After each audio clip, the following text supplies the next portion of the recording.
Saudações! Estou feliz em poder falar com vocês sobre o tratamento da dependência do cigarro. Enfatizaremos o papel importante que os médicos e associações têm na disponibilização de tratamentos a pacientes e consumidores que fumam ou usam outras formas de tabaco. Quando consideramos as principais causas de morte no nosso país, especialmente em países do Ocidente, podemos averiguar o porquê é essencial que os médicos tomem essa tarefa. Podemos ver as principais causas de morte nos Estados Unidos em 2000 em percentual sobre todas as mortes. As 4 principais causas de morte são doenças do coração, câncer, derrame e doença pulmonar obstrutiva crônica, todas elas relacionadas ao hábito de fumar.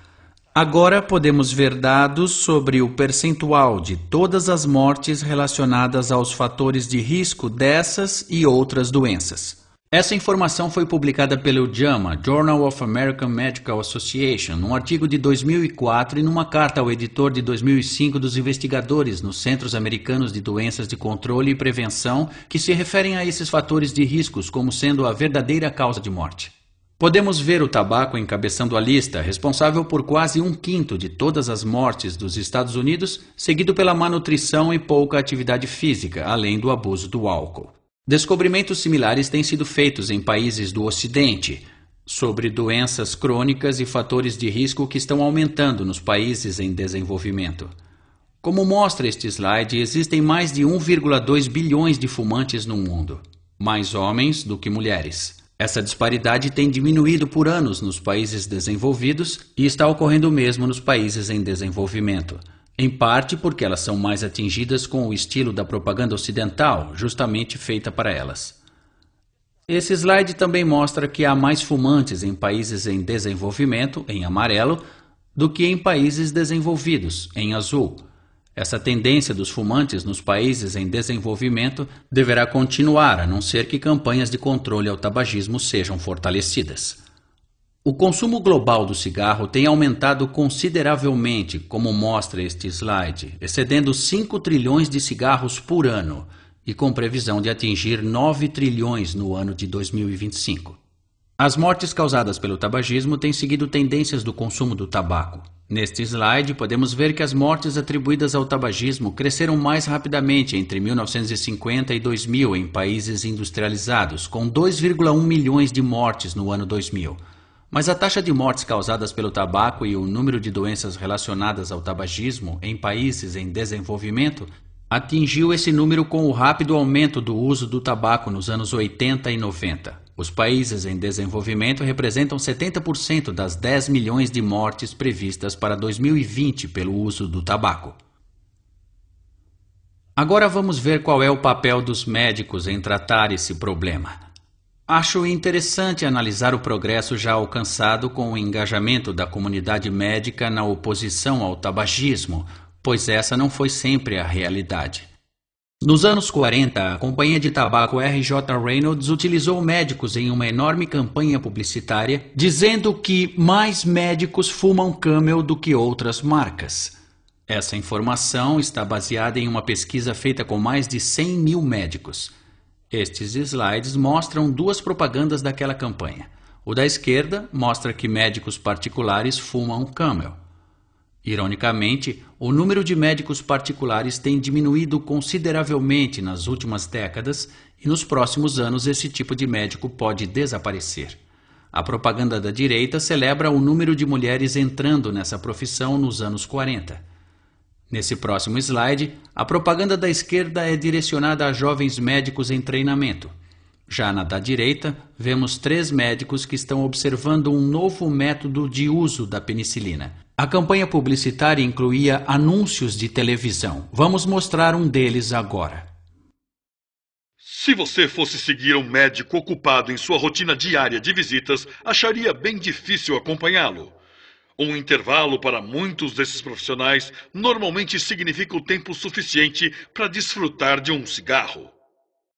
E porque eles sabem o prazer que dá fumar o saboroso e suave cigarro, eles são exigentes na escolha de uma marca. Numa pesquisa feita nacionalmente, médicos de todas as áreas da medicina foram perguntados: "Que cigarro você fuma, doutor?" Mais uma vez, a marca mais nomeada foi Camel. De acordo com pesquisas consecutivas, mais médicos fumam Camel do que qualquer outro cigarro. Por que não mudar para Camel nos próximos 30 dias e ver a diferença que faz no prazer de fumar? Veja como o Camel passa pela sua garganta. Veja como um cigarro pode ser saboroso e suave. Podemos observar durante os anos 60 o papel positivo que tiveram os médicos na luta contra o tabagismo. Neste slide você pode ver o primeiro pôster para o controle do tabaco produzido pelo governo dos Estados Unidos, que diz em letras grandes: 100 mil médicos deixaram de fumar cigarros. E em letras pequenas, talvez seja porque eles sabem algo que você não sabe. Esse pôster foi colocado em 53 mil caminhões de entrega do correio em 1968. A indústria do tabaco e seus aliados se opuseram vigorosamente numa tentativa de conseguir que o governo federal acabasse com a campanha rapidamente. Talvez tenham percebido que os fumantes muito provavelmente seguiriam o exemplo positivo dado pelos médicos em deixar de fumar. Felizmente, outros grupos continuaram com essa breve campanha federal, como podemos ver neste panfleto da Sociedade Americana de Câncer. Esse desenho mostra essa jovem menina dizendo ao seu pai: "É muito fácil deixar de fumar, você simplesmente tira o cigarro da boca."